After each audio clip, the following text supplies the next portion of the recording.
कहानी की शुरुआत होती है और हमें कुछ मिलिट्री ट्रक्स को दिखाया जाता है जो एक सीक्रेट कंटेनर को शहर से दूर ले जा रहे थे। किसी को नहीं पता था कि उसके अंदर क्या है, पर उन्हें जितनी जल्दी हो सके उतनी जल्दी उसे शहर से दूर ले जाने के ऑर्डर्स मिले थे। इसमें क्या हो सकता है, इस बारे में दो सोल्जर्स आपस में बात कर ही रहे थे कि तभी सामने से आती एक कार उनसे टकरा जाती है, जिससे होने वाले धमाके से वो कंटेनर उछलकर दूर गिर जाता है और वो ओपन हो गया। सोल्जर्स ने इसके बारे में अपने सीनियर्स को रिपोर्ट किया, पर सामने से जवाब आया, वहां जो भी जिंदा है उन्हें लेकर फौरन वहां से भाग जाओ और जो घायल है उन्हें वहीं छोड़ दो। इससे पहले वो सोल्जर कुछ समझ पाता, उस कंटेनर से एक आदमी बाहर आता है जिसने पलक झपकते ही उसके सारे सोल्जर्स को मार डाला। वो जल्दी से भागते हुए बहुत दूर आ जाते हैं। उन्हें लगा वो जो भी चीज है यहाँ तक नहीं आ पाएगी, पर तभी उस आदमी ने उन पर हमला कर उन्हें भी मार दिया। मरने के कुछ देर बाद वो सोल्जर्स फिर से उठ खड़े होते हैं, क्योंकि अब वो एक ज़ॉम्बी वायरस से इन्फेक्ट हो चुके थे। बदकिस्मती से लॉस वेगस शहर, जो दुनिया की कुछ सबसे ज्यादा आबादी वाला शहर है, उनसे ज्यादा दूर नहीं था, जिसके बाद उन्होंने उस शहर में जाकर वहां के लोगों को इन्फेक्ट करना शुरू कर दिया।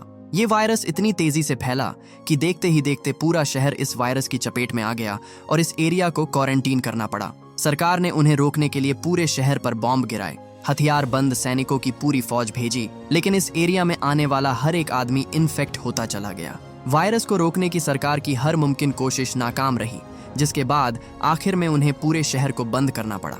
अब ना कोई अंदर जा सकता था और ना कोई बाहर आ सकता था, लेकिन इसके बावजूद कुछ लोग ऐसे थे जो चोरी करने के लिए इल्लीगली अंदर जाते थे।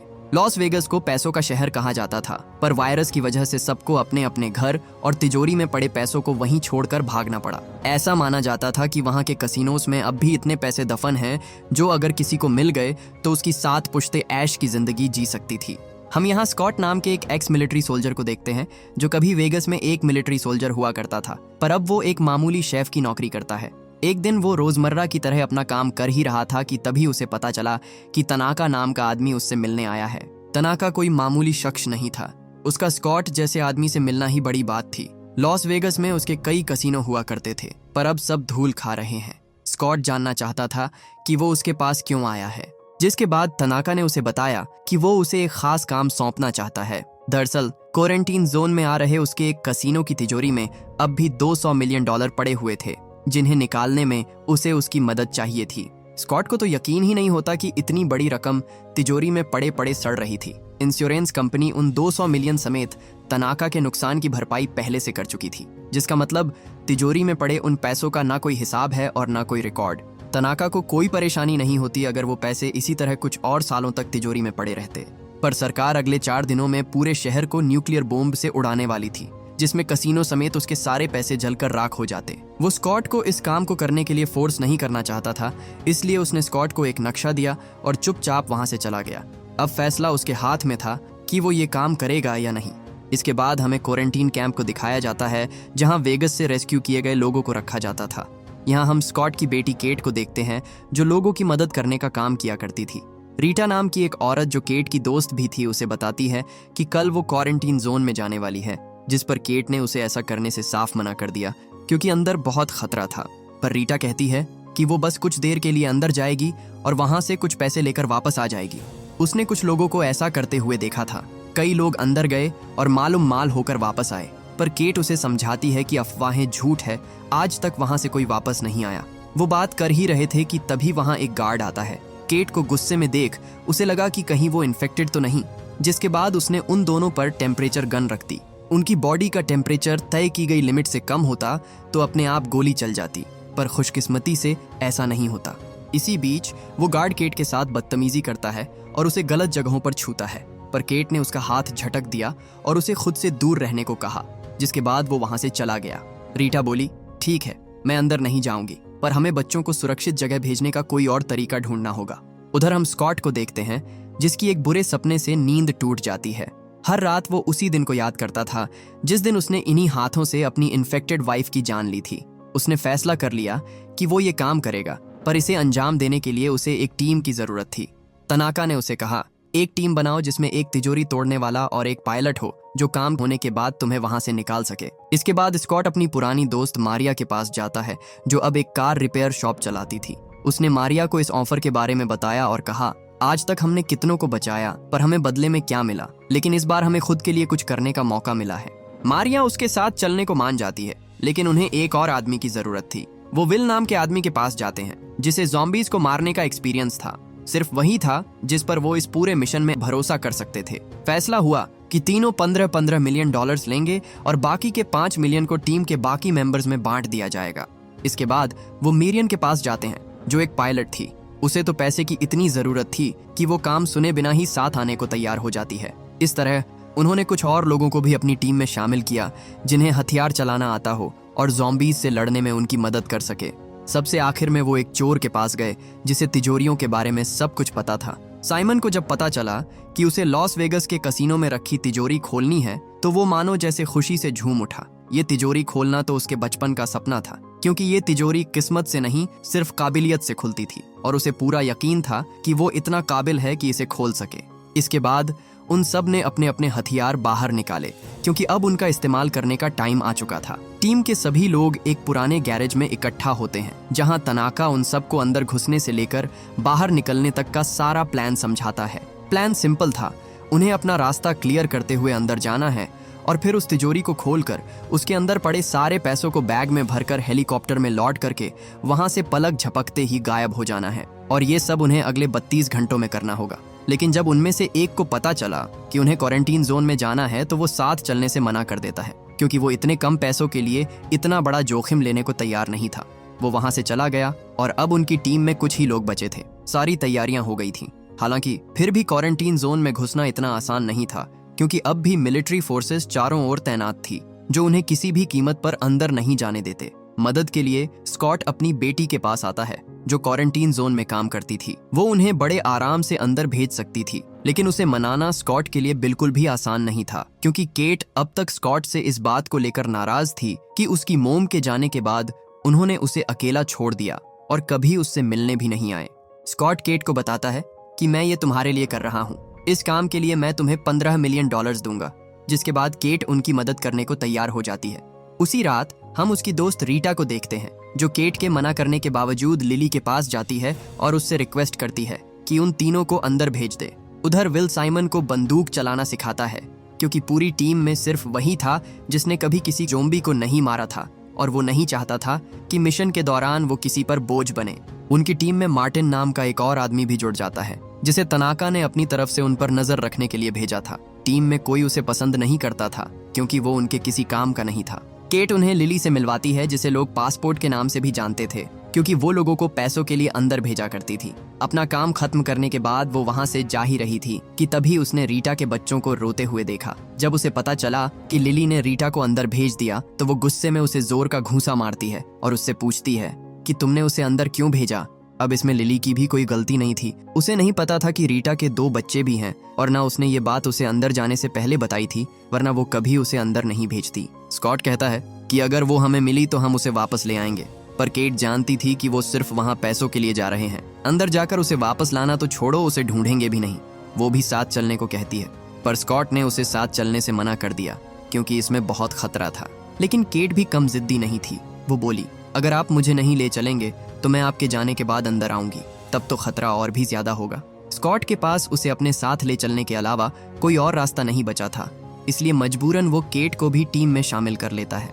इसी बीच लिली ने उस बदतमीज गार्ड को उनकी ओर आते देखा और स्कॉट से कहा, उसने हमें देख लिया है, इसे भी अपने साथ ले चलना होगा, वरना ये बाहर जाकर सबको खबर कर देगा और हमारा पूरा प्लान चौपट हो जाएगा। इसके बाद वो सभी एक सीक्रेट डोर से होते हुए क्वारंटीन जोन के अंदर जाते हैं। एरिया शुरू होते ही उन्हें अपने सामने ढेर सारी लाशें पड़ी मिलती हैं, जिन्हें देखकर साइमन के तो डर के मारे पसीने छूट जाते हैं। लिली उन्हें बताती है कि ये लोग सूरज की रोशनी को झेल नहीं पाए, जब बारिश होगी तब इन्हें देखना चाहिए, कुछ बूंदें गिरेंगी और ये फिर से जिंदा हो जाएंगे। उन्होंने जितना सोचा था ये शहर उससे भी ज्यादा खतरनाक था। ज़ॉम्बीज ने पूरे शहर को जीता जागता कब्रिस्तान बना दिया था।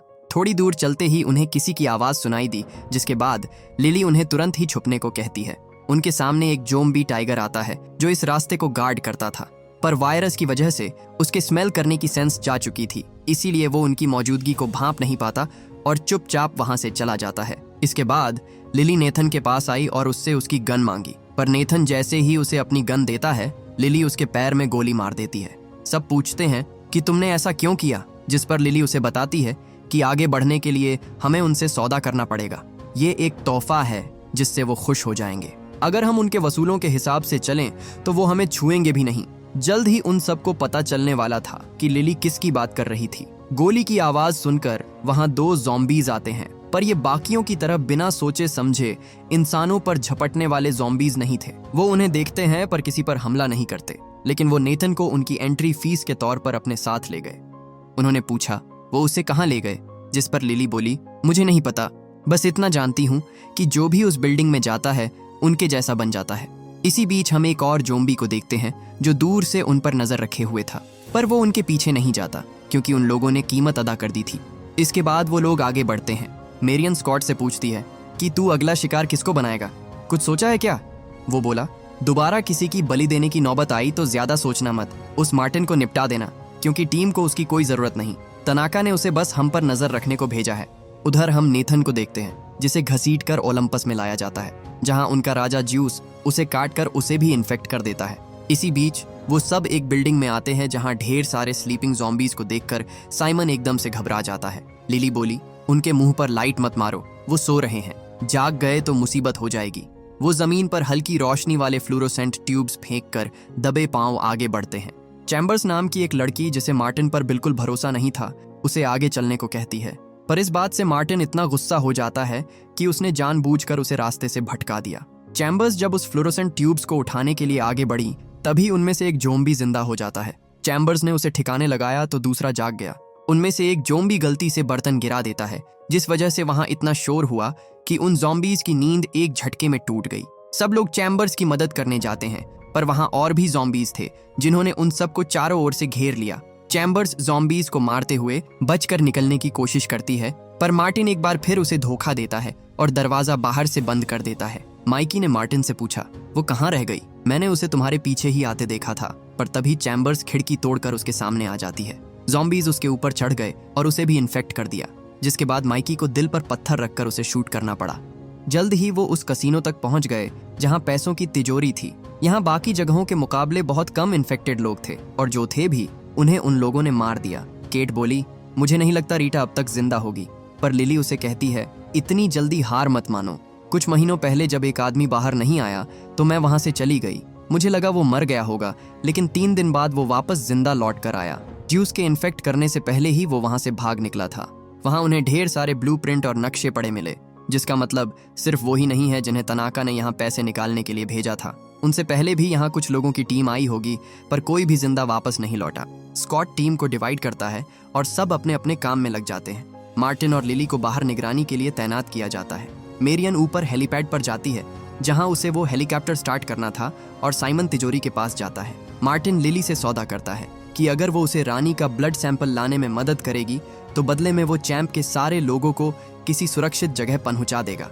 लिली इसके लिए मान जाती है, जिसके बाद उसने हवा में गोली चलाई और रानी के आने का इंतजार करने लगे।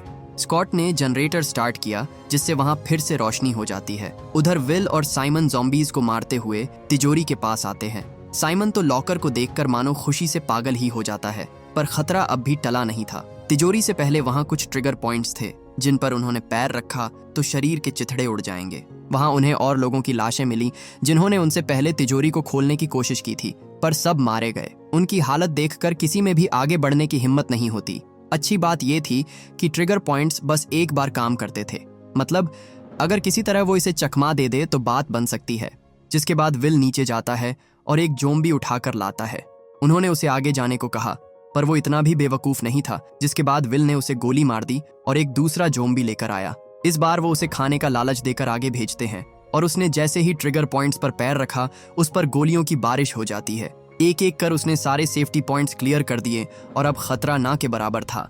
उधर मार्टिन देखता है कि रानी उसके जाल में फंस चुकी है। वो उन दोनों के सामने आती है, पर जब उसने देखा कि इन लोगों ने उसके लिए कुछ नहीं रखा है तो वो उन पर गुस्सा हो जाती है। मार्टिन ने रानी को पकड़ लिया, पर वो दूसरा ज़ॉम्बी उस पर हमला कर देता है। वो उसे इन्फेक्ट करने ही वाला था कि तभी लिली उसे मार डालती है। इसके बाद मार्टिन रानी के पास आता है और एक तार से उसकी गर्दन काटने लगता है। लिली बोली ये क्या कर रहे हो तुम्हें तो बस ब्लड सैंपल चाहिए था ना। पर मार्टिन सिर्फ अपने बॉस को खुश करने के लिए किसी भी हद तक जा सकता था। इसी बीच हम रीटा को देखते हैं जो ज्यूस के कब्जे में थी।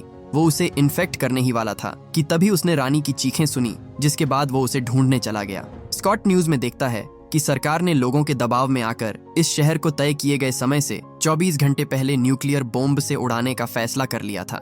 इसका मतलब था कि अब उनके पास चोरी करके फरार होने के लिए सिर्फ कुछ ही घंटे बचे हुए हैं। उधर मेरियन जिस हेलीकॉप्टर को स्टार्ट करने की कोशिश कर रही थी वो पुराना होने की वजह से आग पकड़ लेता है। उसने किसी तरह आग तो बुझा दी, पर अब वो स्टार्ट होगा या नहीं ये सिर्फ ऊपर वाले के हाथ में था। स्कॉट जल्दी से ऊपर आता है और पूछता है तिजोरी खोलने में और कितना टाइम लगेगा, पर साइमन जो बस उसे खोलने ही वाला था उसकी वजह से डिस्ट्रैक्ट हो जाता है। वो स्कॉट पर चिल्लाते हुए बोला, मेरी बात ध्यान से सुनो, ये लॉकर दुनिया की सबसे हाईटेक लॉकर्स में से एक है। अगर तुमने एक और बार मेरा ध्यान भटकाया तो ये तिजोरी कभी नहीं खुलेगी, समझे? उसे इतना सीरियस देखकर एक बार के लिए स्कॉट भी पीछे हट जाता है और उसे उसका काम करने देता है। उन्होंने उसे नहीं बताया कि बॉम्ब फटने में कुछ ही घंटे बचे हुए हैं, वरना वो डर जाता। उधर ज्यूस जब रानी के पास पहुंचा तो वहां उसे उसकी सर कटी लाश पड़ी हुई मिली, जिसे देखकर ज्यूस को बहुत गुस्सा आता है। वो उसे अपने सारे ओलंपस में ले आया और जब उसने रानी का पेट चीर कर बच्चे को बाहर निकाला तो पाया कि उसका बच्चा मर चुका था। ये देखकर उसकी आंखों में खून उतर आता है, जिसके बाद उसने अपनी आर्मी को तैयार किया और जंग का ऐलान कर दिया। खतरे से अनजान स्कॉट और उसकी टीम अब भी उन पैसों को लेकर भागने की फिराक में थे। वहां उन्हें कुछ पैसे मिलते हैं जिसे उन्होंने आपस में बांट लिया। स्कॉट ने इतने सारे पैसे कभी नहीं देखे थे, पर जो चीज उस तिजोरी के अंदर थी उसके आगे तो ये रकम कुछ भी नहीं थी। इसी बीच साइमन जो काफी देर से उसे खोलने में जुटा हुआ था, आखिरकार उस लॉक को तोड़ने में कामयाब हो जाता है। जब उन्होंने तिजोरी का दरवाजा खोला तो अंदर पड़े पैसे देखकर उनकी आंखें फटी की फटी रह गईं। वो जल्दी से सारे पैसों को बैग में भरकर उसे हेलीकॉप्टर में लोड करने लगते हैं। देखते ही देखते उन्होंने सारी तिजोरी खाली कर दी, पर इसी बीच स्कॉट देखता है कि केट वहां नहीं थी। उसने उसे ढूंढने की बहुत कोशिश की, पर वो उसे कहीं नहीं मिलती, क्योंकि केट अकेले रीटा को ढूंढने चली गई थी। उधर हम ज्यूस को देखते हैं, जिसकी पूरी आर्मी उस कसीनो की ओर बढ़ रही थी। जल्द ही बिल्डिंग खाली हो गई, जिसके बाद केट अंदर जाती है। हालांकि खतरा अभी टला नहीं था। हम इन्फेक्टेड नेथन को देखते हैं, जो अब भी उस बिल्डिंग में मौजूद था।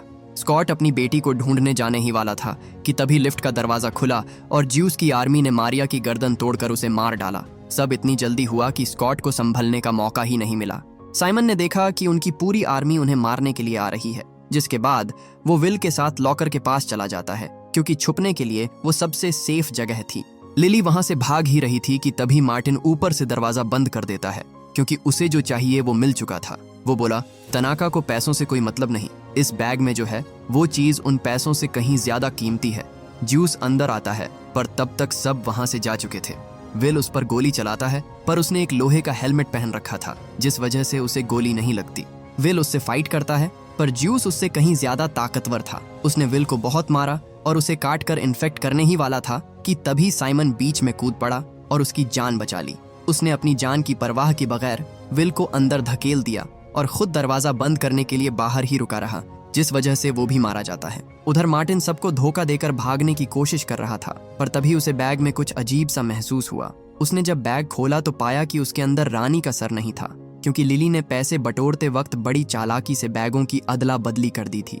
वो कुछ समझ पाता उससे पहले ही वहां व्हाइट टाइगर आ जाता है, जिसने मार्टिन पर हमला कर दिया। उसने मार्टिन को अपने नुकीले जबड़ों से दबोच लिया और उसे बुरी तरह नोच डाला। आखिर में वो उसके सर को कच्चा चबाकर उसे मार डालता है।